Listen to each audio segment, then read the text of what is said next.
Candace Owens said, "I watched my friend get shot in the neck." Yeah, that's exactly what happened. He was publicly executed before the entire world.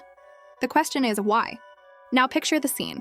A packed university auditorium, lights buzzing overhead, the air thick with anticipation. Rows of young faces, some eager, some skeptical, waiting for the man who could turn any debate into a spectacle. Charlie Kirk steps onto the stage, microphone in hand, radiating that trademark mix of sharp wit and unshakable conviction. Then, in an instant, everything shatters. A crack rings through the hall. Chaos erupts, and the world watches in horror as one of conservatism's brightest stars collapses to the floor. Fast forward to the aftermath. The whispers become roars, and one voice slices through the noise like a blade. Candace Owens, fiery and unflinching, steps forward and declares, "I watched my friend get shot in the neck. Yeah, that's what happened." He was publicly executed before the world. That quote from Candace lingers in the air, not just as a statement, but as a challenge. It dares us to look beyond the surface. It's a spark that ignites a firestorm of doubt, speculation, and an unrelenting search for truth. And that's where our journey begins today. We're not here to mourn in silence or accept the neatly packaged official story. We're diving straight into the murky depths of what really happened to Charlie Kirk, a man driven by ambition, intellect, and unapologetic conservatism. He wasn't just the smug debater some painted him to be, the guy owning libs on campus. That was only the surface. Beneath it was a strategist, a builder of empires, a voice that inspired millions. His story deserved a grander ending, not this shadow of mystery and betrayal. Charlie Kirk rose from humble beginnings in the suburbs of Chicago, a kid with big dreams and an even bigger voice. By his early 20s, he had founded Turning Point USA, transforming it into a powerhouse that rallied young conservatives nationwide. Picture him on those college tours, standing tall under the spotlight, fielding hostile questions with razor-sharp retorts, converting skeptics into believers. He debated professors, activists, even celebrities, always with that electric confidence that made you believe change was possible. Thousands of hours spent on speeches, podcasts, books, brick by brick, building not just a brand, but a movement. But success always breeds enemies, and Charlie had plenty. Political rivals on the left saw him as a direct threat to progressive ideals. Even within his own circles, jealousy simmered quietly among those who envied his spotlight. Then came that fateful night. The university auditorium buzzed with excitement. Students filled the hall, phones out, live streaming every moment. Charlie was in his element, midway through a fiery speech on free speech, when the unthinkable happened. A sharp crack, like thunder in a closed room, tore through the air. Screams erupted. People ducked. Security scrambled. Charlie clutched his neck, crimson blooming across his shirt, and collapsed amid the chaos. The man who had inspired a generation with his conviction and energy was suddenly and brutally silenced. Cameras captured everything. Or did they? Because as the dust settled, the details began to blur. Things didn't add up. The official story dropped almost immediately, slick, polished, and convenient. Authorities called it a lone wolf attack. A 22-year-old named Tyler Robinson, they said, had perched himself at a high vantage point overlooking the stage. He fired one precise shot, then vanished into the chaos, only to be turned in by his own father hours later. Case closed. Tragedy explained. Crisis averted, but does that really make sense? Eyewitnesses told a different story. They described the scene not as random chaos, but as something chillingly orchestrated. The timing was flawless. Right as Charlie paused mid-sentence, turning his profile toward the audience. The angle was perfect, a clean line of sight that bypassed every supposed security barrier. The preparation was surgical. Tyler knew the itinerary to the minute, the stage layout, the lighting cues, even the VIP exits. That wasn't luck. It reeked of insider knowledge. So who leaked it? How did a kid barely out of college slip through layers of protection, metal detectors, pat-downs, roving guards, without raising a single alarm? Whispers started spreading through online forums and dark corners of the web. Some pointed fingers at political enemies, eager to silence a conservative icon before his influence grew stronger. Others looked deeper, into the financial underbelly of the movement, shady donors, internal rivalries, power struggles for control. And then there were the personal betrayals. Those closest to Charlie, whose loyalty may have curdled into resentment. This wasn't just a shooting. It was, as Candace Owens said, a public execution, broadcast live for the world to see. But why? That's the question that keeps echoing, the one that turns a tragedy into a labyrinth of intrigue. Let's peel back the layers on Tyler Robinson, the man painted as a loner, a disgruntled outcast. Except he didn't fit that mold. Witnesses recalled his movements with eerie clarity. No panic, no hesitation, no trembling hands. He climbed to his perch with the calm precision of a professional, eyes fixed on his target, every step deliberate. It was as if he had rehearsed this moment 100 times. In his mind, or maybe in reality, under someone's guidance. Leaked internal reports, trickling through anonymous channels, revealed that Tyler had access to Charlie's private schedule. Information not posted online, not shared publicly, known only to a select few, Charlie's inner circle, his security detail, perhaps even his wife Erica. So, who whispered in Tyler's ear? And why did his arrest feel so convenient? No high-speed chase, no standoff, just a quiet surrender. His father calling the police, handing him over like a neatly wrapped package. Was it paternal duty? Or part of a carefully scripted plan to tie up loose ends? As the shock faded, the questions multiplied, like shadows at dusk. Charlie wasn't some fringe activist shouting into the void. He was a juggernaut, backed by millionaire donors, rubbing shoulders with presidents, celebrities, and cultural power players.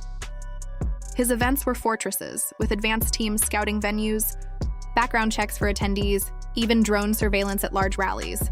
And yet, Tyler Robinson slipped through it all like a ghost. Online investigators dissected every frame of footage, spotting anomalies others missed. A guard looking the wrong way. A side door left ajar. Timings that aligned just a little too perfectly. Theories exploded across forums and feeds. Was it Turning Point USA insiders leaking intel for a power grab? Political saboteurs from the left, desperate to decapitate a rising conservative movement?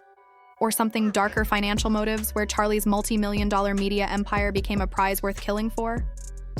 Then entered Erica Kirk, the enigmatic widow suddenly thrust into the spotlight. In the immediate aftermath, sympathy flooded in. She was the picture of devotion, the steadfast wife who had weathered the storms of hate mail, public ridicule, and endless tours. Images resurfaced of their wedding day.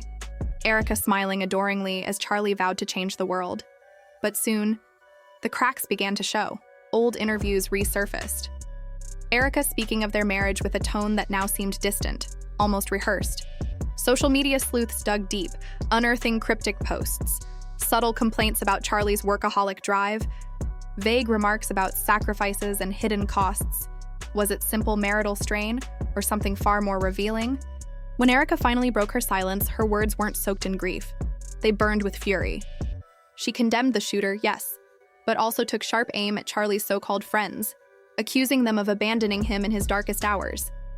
To some, her fire was raw pain. To others, it sounded like deflection. Rumors ignited. Did she know about the threats beforehand? Was there an insurance payout? A struggle for control of Charlie's empire? In the chaos of social media, one tweet could spark a wildfire.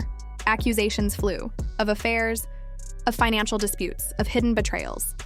Overnight, Erica transformed from grieving widow to public villain, every movement analyzed under the unforgiving lens of the internet. And then, Candace Owens entered the picture, storming into the narrative like a force of nature. She turned the tragedy into a crusade.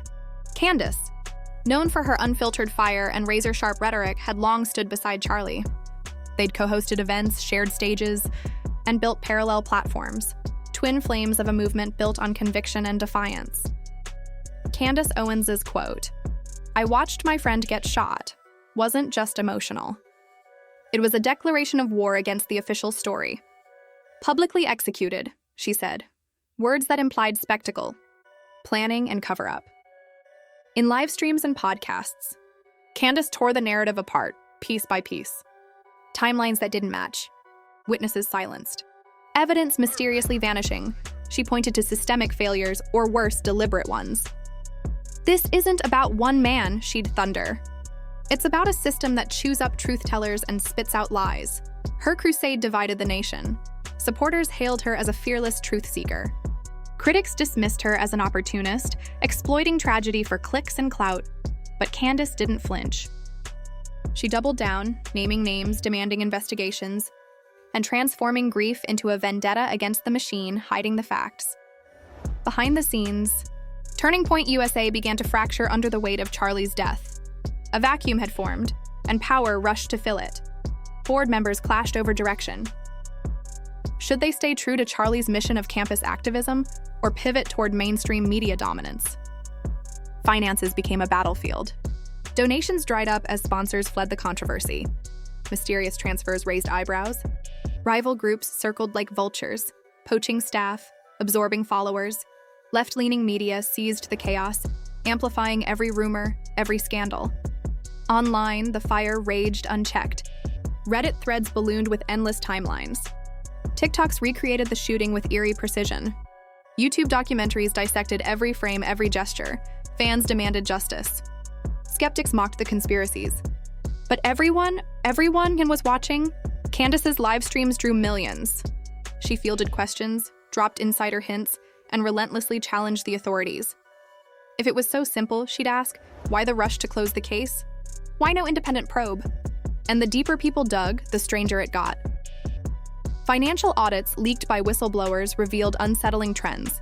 Sudden spikes in anonymous donations, political PAC deals appearing days before the incident, shadowy money flowing from places no one could trace.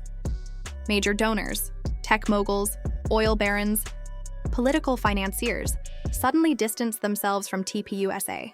Theories spread like wildfire. Maybe Charlie was becoming too powerful, too uncontrollable. Inside betrayal theories gained traction. Friends once hailed as brothers in arms grew quiet. One high-ranking TPUSA executive resigned abruptly, citing personal reasons. Another vanished from social media altogether. Jealousy, greed, fear of exposure. Meanwhile, the lone gunman theory crumbled under scrutiny. Footage gaps. Cameras mysteriously offline. Witness accounts clashing with police reports. How did Tyler Robinson afford the expensive gear seen in leaked photos? Where did he get tactical training? And why were his movements so precise and so professional? As the months turned into a year, and now into October 2025, the story evolved into something larger. A cultural phenomenon. Podcasts dedicated entire seasons to the Kirk conspiracy.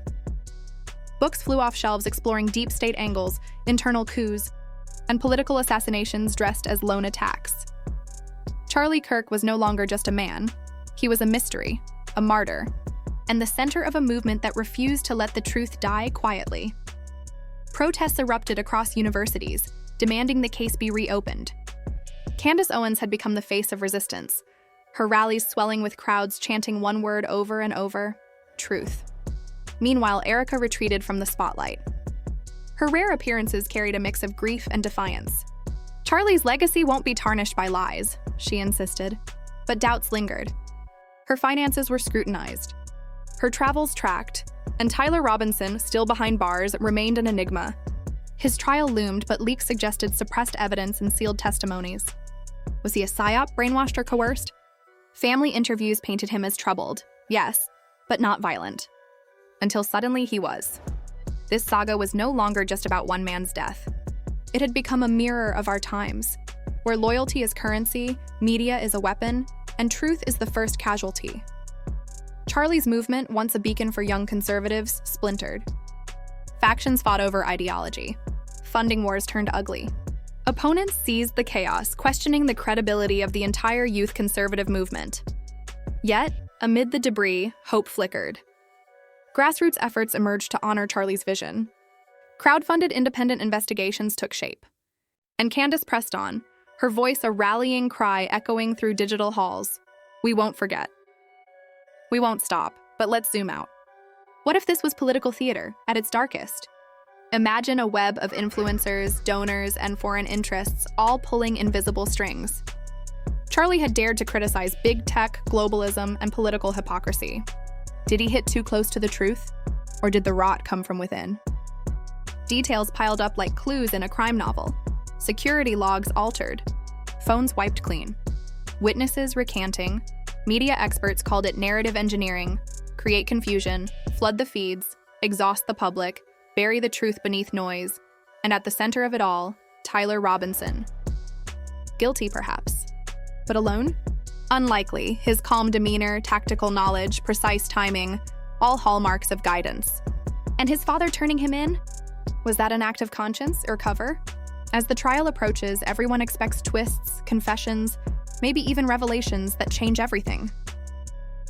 Meanwhile, the void Charlie left behind still aches. Millions who once drew strength from his fire now drift, questioning everything they believed. Allies fracture. New leaders emerge, but none carry his same gravity. Opponents gloat, but perhaps too soon. Because this could galvanize conservatives like never before. In the end, this story teaches one crucial lesson. Question the narrative. Seek multiple perspectives. Arm yourself with critical thinking. Controversies like this remind us that perception is power. Education isn't rote. It's the ability to discern truth amid the noise. Think deeply. Respond wisely, because every story hides layers. Every rumor deserves verification. And real growth begins not in outrage, but in understanding. So what do you think? Lone act or grand scheme? Drop your thoughts in the comments below. I'll read them all. And don't forget to like, share, and subscribe for more deep dives. This storm has only just begun. This is just the beginning. Tap like if you believe the truth deserves to be heard, and subscribe so you never miss what comes next, because the story isn't over yet.